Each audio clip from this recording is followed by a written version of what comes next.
We the people, in order to form a more perfect union.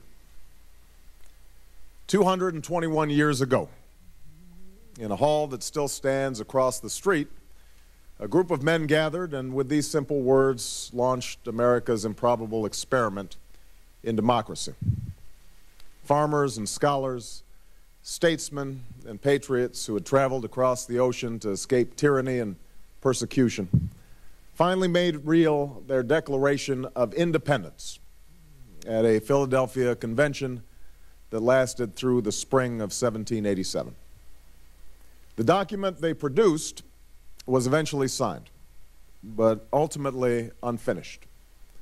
It was stained by this nation's original sin of slavery, a question that divided the colonies and brought the convention to a stalemate until the founders chose to allow the slave trade to continue for at least 20 more years and to leave any final resolution to future generations. Of course, the answer to the slavery question was already embedded within our Constitution, a Constitution that had at its very core the ideal of equal citizenship under the law, a Constitution that promised its people liberty and justice, and a union that could be and should be perfected over time. And yet words on a parchment would not be enough to deliver slaves from bondage or provide men and women of every color and creed their full rights and obligations as citizens of the United States. What would be needed were Americans in successive generations who were willing to do their part through protests and struggles on the streets and in the courts, through a civil war and civil disobedience, and always at great risk, to narrow that gap between the promise of our ideals and the reality of their time. This was one of the tasks we set forth at the beginning of this presidential campaign, to continue the long march of those who came before us, a march for a more just, more equal, more free, more caring, and more prosperous America. I chose to run for president at this moment in history because I believe deeply that we cannot solve the challenges of our time unless we solve them together, unless we perfect our union by understanding that we may have different stories, but we hold common hopes, that we may not look the same and may not have come from the same place, but we all want to move in the same direction towards a better future for our children and our grandchildren. Now, this belief comes from my unyielding faith in the decency and generosity of the American people. But it also comes from my own story. I'm the son of a black man from Kenya and a white woman from Kansas. I was raised with the help of a white grandfather who survived a depression to serve in Patton's army during World War II, and a white grandmother who worked on a bomber assembly line at Fort Leavenworth while he was overseas. I've gone to some of the best schools in America, and I've lived in one of the world's poorest nations. I am married to a black American who carries within her the blood of slaves and slave owners, an inheritance we pass on to our two precious daughters. I have brothers, sisters, nieces, nephews, uncles, and cousins of every race and every hue scattered across 3 continents. And for as long as I live, I will never forget that in no other country on earth is my story even possible. It's a story that hasn't made me the most conventional of candidates, but it is a story that has seared into my genetic makeup the idea that this nation is more than the sum of its parts, that out of many, we are truly one. Now, throughout the first year of this campaign, against all predictions to the contrary, we saw how hungry the American people were for this message of unity. Despite the temptation to view my candidacy through a purely racial lens, we won commanding victories in states with some of the whitest populations in the country. In South Carolina, where the Confederate flag still flies, we built a powerful coalition of African Americans and white Americans.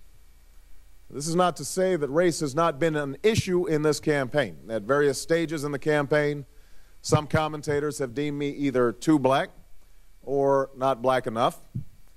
We saw racial tensions bubble to the surface during the week before the South Carolina primary. The press has scoured every single exit poll for the latest evidence of racial polarization, not just in terms of white and black, but black and brown as well. And yet, it's only been in the last couple of weeks that the discussion of race in this campaign has taken a particularly divisive turn. On one end of the spectrum, we've heard the implication that my candidacy is somehow an exercise in affirmative action, that is based solely on the desire of wild and wide-eyed liberals to purchase racial reconciliation on the cheap. On the other end, we've heard my former pastor, Jeremiah Wright, use incendiary language to express views that have the potential not only to widen the racial divide, but views that denigrate both the greatness and the goodness of our nation, and that rightly offend white and black alike. I have already condemned, in unequivocal terms, the statements of Reverend Wright that have caused such controversy and, in some cases, pain. For some, nagging questions remain. Did I know him to be an occasionally fierce critic of American domestic and foreign policy? Of course. Did I ever hear him make remarks that could be considered controversial while I sat in the church? Yes. Did I strongly disagree with many of his political views? Absolutely. Just as I'm sure many of you have heard remarks from your pastors, priests, or rabbis with which you strongly disagree. But the remarks that have caused this recent firestorm weren't simply controversial. They weren't simply a religious leader's efforts to speak out against perceived injustice.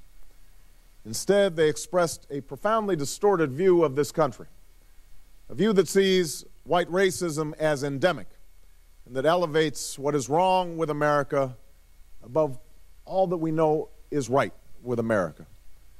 A view that sees the conflicts in the Middle East as rooted primarily in the actions of stalwart allies like Israel, instead of emanating from the perverse and hateful ideologies of radical Islam. As such, Reverend Wright's comments were not only wrong, but divisive. Divisive at a time when we need unity, racially charged at a time when we need to come together to solve a set of monumental problems. 2 wars, a terrorist threat, a falling economy, a chronic healthcare crisis, and potentially devastating climate change. Problems that are neither black or white or Latino or Asian, but rather problems that confront us all. Given my background, my politics, and my professed values and ideals, there will no doubt be those for whom my statements of condemnation are not enough. Why associate myself with Reverend Wright in the first place, they may ask? Why not join another church? And I confess that if all that I knew of Reverend Wright were the snippets of those sermons that have run in an endless loop on the television sets and YouTube, if Trinity United Church of Christ conformed to the caricatures being peddled by some commentators, there is no doubt that I would react in much the same way. But the truth is, that isn't all that I know of the man. The man I met more than 20 years ago is a man who helped introduce me to my Christian faith, a man who spoke to me about our obligations to love one another, to care for the sick, and lift up the poor. He is a man who served his country as a United States Marine and who has studied and lectured at some of the finest universities and seminaries in the country, and who over 30 years has led a church that serves the community by doing God's work here on earth, by housing the homeless, ministering to the needy, providing daycare services and scholarships and prison ministries, and reaching out to those suffering from HIV/AIDS.